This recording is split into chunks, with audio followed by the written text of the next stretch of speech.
Good evening, ladies and gentlemen, and welcome back to another episode of Rune News. I'm your host, Ryan, and as always, it's bloody good to have you guys here in the audience today. It's been almost 4 years now that we've been bringing you the Rune News content for old school RuneScape and RuneScape 3, and I am proud to announce that we are finally bringing you the official RuneScape 3 is fucking dog shit merch. This is only available for about a week or so, I think 9 days in total for you to grab these shirts, and that's it. We're cutting them off. You cannot order them through a website because the wife and I have made a very conscious decision to, instead of investing in a website and a proper ordering system, we've actually invested in a legitimate, fully fledged, fully prepped and armed sweatshop in a place called Balanesia, and we're going overseas to fully oversee the manufacturing of these shirts, hand packing them and hand picking them by the hands of God himself with love and sending them to your doorstep. So if you do want to grab one of these beautiful shirts, do come by to the live streams at kick.com/KingCondor, drop a follow over there, or on the YouTube channel here. You can order them through the live stream. That's the only way you're going to be able to get them. That's about 9 days left until they're no longer for sale. League 6 release, I will be doing a 24-hour live stream, so you can come by during that period if you do struggle to get the opportunity over the next 9 days. That's the only way you're going to be able to order shirts at the moment, because that's just how I do things. I don't give a fuck. We order shirt, or we make up a shirt, we sell the shirt once, and then we don't sell it again, and we make a new design. It's not something like normal creators would do where they have a website and then you can buy the shirt whenever you want.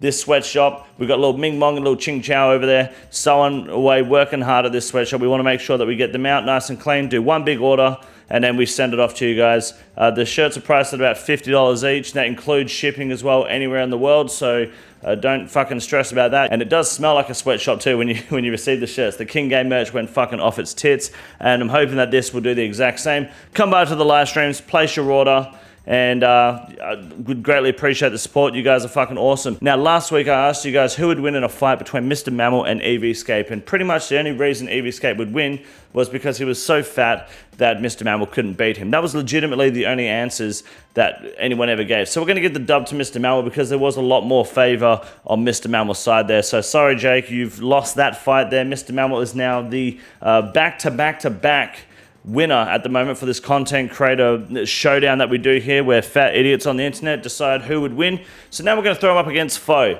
his farmer partner in crime. Foe's the real fucking deal. I think Foe would take him this time round, and I'm sure many people would agree. But who would win in a fight between Mr. Mammal and Foe? And then next week we'll take the winner to go head to head against another OSRS Titan, who I haven't decided yet, in the next week's edition of Idiots on the Internet voting for content creators that would beat each other in a fight. Street fight, no rules, to the death. My name is Ryan. Now let's talk about League 6 and get ready for next week's huge release on League 6 Demonic Packs. My name is Ryan. You're watching Rune News. This is Rune News, and you're watching Rune News.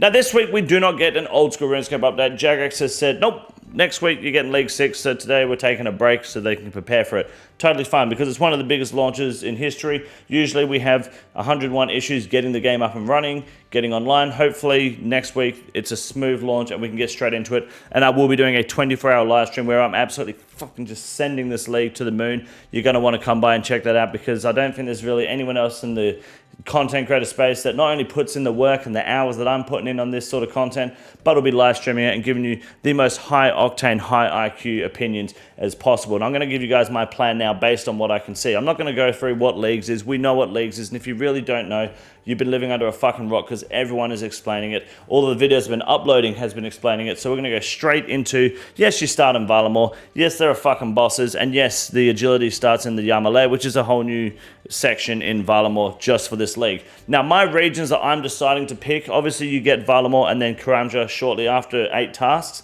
or something like that. It's probably more like 30 or 40 tasks. Now, I'm going to go with Mauritania. That's locked in 100%, maybe even first. I think that's a solid first for me because of what I've seen with the Demonic Packs, which I'll be going through on my next live stream, the Demonic Packs build. We'll be doing that, so make sure you come by to that if you want to know what I'm building, but it will be a melee build again because it's the most fun in any league. Mage just looks like horse shit to me. I'm not interested in Mage at all. I'm going to go Mauritania first. Fuck. Asgania just looks like it's almost mandatory. I do want to try Turamwin. It really depends on how the Echo Crystal Blessing goes from there. If that works well with the Crystal Halberd, for example. I may be looking at the Turanwin pick very early. I might even go that before Mauritania. But at the moment, I'm locked in on Mauritania, and then it's a coin flip between Asgarnia and Korend. It really depends on the Echo weapons and how I'm feeling at the time. I guess at that point in the league with the bag bash or whatever it's called. Was it the blind bash, the blind bag attack? Because I think Godswords are going to be really fucking powerful for that. So until I know more about the Echo weapons, that's kind of where I'm sitting currently with my regions. Now for my relic picks, I'm going Abundance first, 100%. Abundance, money solved, done, easy. I don't think I want Barbarian Gathering. Fuck, do I though? No, I'm going to go Abundance into Hotfoot. Then I'm going to probably pick Evil Eye just for bossing content. And then likely Transmutation, because Transmutation pretty much solves all of my issues. I don't need to gather anything. I can just buy shit from the shop and then transmute it to whatever I want. Then absolutely I'm picking fucking Soul Harvest. There's no way in hell I'm picking anything else. No, I don't need Nature's Accord because Transmutation, I just get Guam leaves and I turn them into fucking Ranar leaves or whatever, and it solves Herblore for you. It takes fucking no time at all. Going straight for Soul Harvest, easily.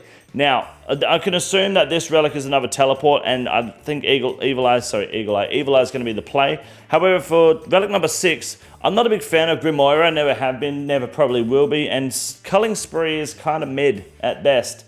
And there is a very slim, shady chance I pick the Fremenic region. Not super convinced on whether I'm going to do that or not, and if I do, I'm probably not going to pick Culling Spree. So I need to see what this relic is, because this tier I'm undecided on. Now for tier 7, there needs to be a fucking banger of a relic here for me to pick it over Reloaded, because Reloaded is the play right now. Until we know what that tier 7 relic is, I'm picking Reloaded, which if I do Reloaded, I will probably go Soul Harvest, and then I might get Larcenist as well, just to make thieving super easy, especially if I go Turanwin.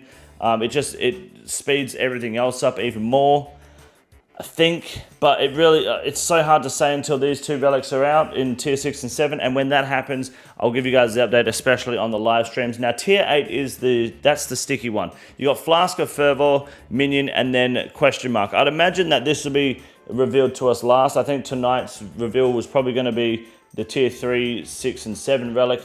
Maybe tier 7 will be the last one. That might be the big play.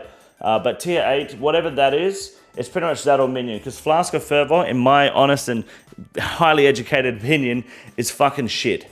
Flask of Fervor sucks. It's basically Last Stand, but if you don't activate it yourself, it's GG. It doesn't last as long. You don't get the big stat boost.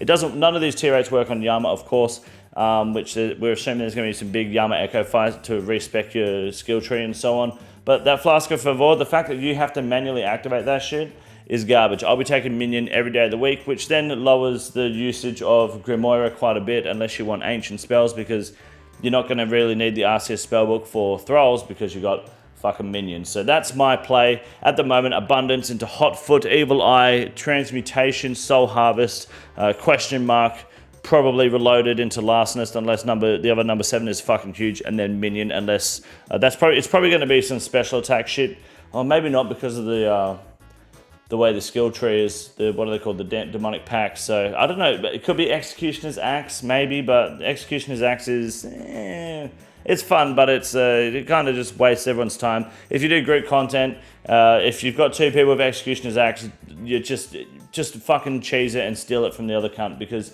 it's a waste of time. It's really a waste having more than one axe. So those are my relic choices. I hope that makes a lot of fucking sense. Demonic packs, I'm going with the melee build. I don't have the chart up here. I did a video yesterday. I'll be going melee build. Likely halberd long range melee build with the blind bag, because that looks fun as fuck. And if I have any extra points, I don't know how many points you get at the moment, I'll probably build into a little bit of ranged or probably into the tanking and thorns damage. Really depends on if I go Chambers of Xeric, because I will need some range and or mage damage for Olm for Chambers of Xeric. So it depends on what I do with Korend at that point and if I take that region. That's my rough plan. I think if you have a different plan, you should let me know in the comment section down below so I can see your plan and steal your ideas or criticize you for being a fucking idiot. My name is Ryan, ladies and gentlemen. Now let's move on to the RuneScape 3 update this week for Rune News. Have a good night. Now, ladies and gentlemen, this week the RuneScape 3 image is actually not behind me. Instead, we're going to throw the shirt up that we're selling because ain't nobody give a fuck about that game. And I want to remind you guys again that if you want to grab these shirts, they are available in high quantity and high quality, straight out of a sweatshop, straight out of Balanesia. And just come to the live stream right here on YouTube or at kick.com/King Condor. Down below, click the link and place your order in the live stream. I'd greatly appreciate the support. And that way you can tell everyone around you that RuneScape 3 is fucking dog shit. Good evening, ladies and gentlemen, and welcome back to the Grand Exchange segment for Rune News. My name is Wade Green, and this week the Inquisitor's Grey Helmet is on the fucking rise. And this is actually the case for the entire Inquisitor's set because we are getting that new melee crush spec weapon coming from the Blood Moon Risers once this league finishes. And we are getting a new raid, which is Raids 4, and it is anticipated to have a crush-based focus, especially with a Mega Rare. And on top of that, leagues is coming out and dickheads are fucking panic selling their banks. Grab yourself some fucking Inquisitors soon. Start learning the Nightmare at the live streams. We try to teach as many people as we can. Fucking get around it. Now, the biggest loss of the week is the Rune Pouch because Jagax dickheads are trying to remove pretty much everything from the LMS shop, which is a joke, especially after updating LMS and making it much more fun and more point-worthy. So fuck those guys and fuck the shop and fuck all the items in there. They pretty much said fuck you. So grab as much as you can while it's hot. They'll bounce back eventually, but just while the hype and the disappointment of the LMS shop hits us, it's prime time to buy, to be honest. Big losses means big rewards in the near future. And now the twisted bing bong billium chillium bing bang bang bing ting tang sticky diggy bank bing bank. The twisted bow is the biggest mega rare of the week, and to be honest, it's dipping in price because people are panic selling like dickheads to be able to get the League 6 bank. They're gonna have that max cash stack so I don't lose my money when dickheads are panic selling, which means smart people are panic buying.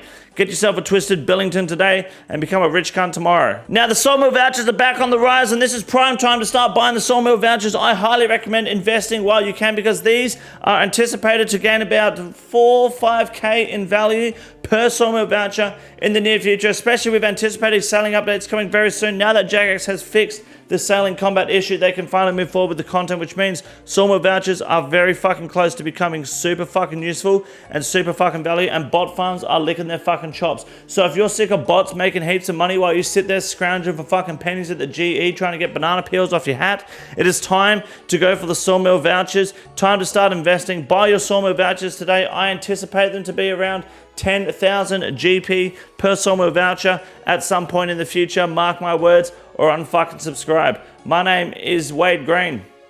Have a good night.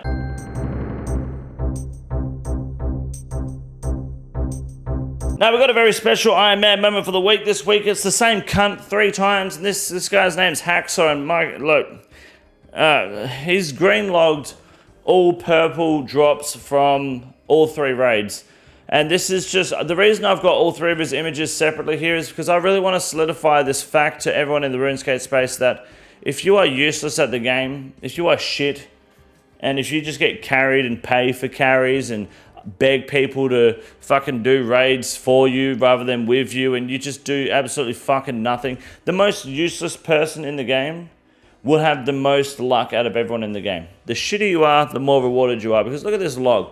630 normal cocks, 126 CMs. He had to pay for a lot of these, and then of course a lot of them, none of these are solo, by the way. I've played with this guy many times. None of these are solo, and he has just been spoon-fed. What he did was he paid for carries when he was a hardcore until he got his T-bow and his Elder Maul, and then he started going in teams to finish the log. Absolutely undeserved cock slog. Fucking disgusting. But the pain doesn't stop there, guys, because now we have Theatre of Blood. We've got 5 entries, only 8 hard modes. Yes, only 8 hard modes. 525 normal TOB, so barely even done any TOB, and he green logged the purples again with only 1 dupe, which is the helmet. Absolute fucking insanity. Again, another insane log. This is a ranged DPS. This is a man with balls, and a dick and balls, playing the ego role because he won't TOB if he doesn't. Doesn't bring his own Elder Maul, by the way. He leaves that in the bank and then criticizes people for not bringing their Elder Maul. He has to make sure he gets the most DPS out. Still doesn't get MVP, by the way. Even the mages in Maiden get more DPS than this guy, and he still manages to pull this green log. You can tell by the amount of purples he's had versus KC that his performance is in the bin. but his luck is through the fucking roof. And then finally, the raid where it all began, Tombs of a Mascot. This was his first raid he ever learnt, and I'll be 100% honest with you, because I've been in many Discord calls and many raids with this man. His shadow was his first ever purple at this raid. And do you know what he did? He got the shadow. It was like a 150 on like his third or fourth KC. It was fucking ridiculous. And you know what he did? He made this pledge, I guess, to himself, verbally to everyone that was in the Discord group, that he needs to pretty much keep doing this raid and fill the log with as many purples as he can, so that it doesn't look like his shadow was first. That's why he's got, shout out 911 by the way, nice towers America, Light Bearer and Fangs 9 and 11, all these Missouri kits and the shields and the 2 pets. He went out of his way to do a bunch of just flat 300s just to load up these purples, just so it doesn't look like he was sparing the shadow and he can get away with it, but not around here. At Rune News, we hold people accountable. Hacksaw, congratulations on completing all the purples from all of the raids. Unironically, you've done a great job. And looking forward to raids 4 to see you greenlog that almost fucking immediately as well. My name, ladies and gentlemen, is Ryan, and that is it this week for Rune News. Come to the live streams, get yourself a RuneScape 3's dog shit shirt, and have a good fucking night. This is the easiest room in the raid. It's quite simple. You got a big boy. Look at him, goddamn. Fuck me, look at that boy. It's huge. You got a big boy.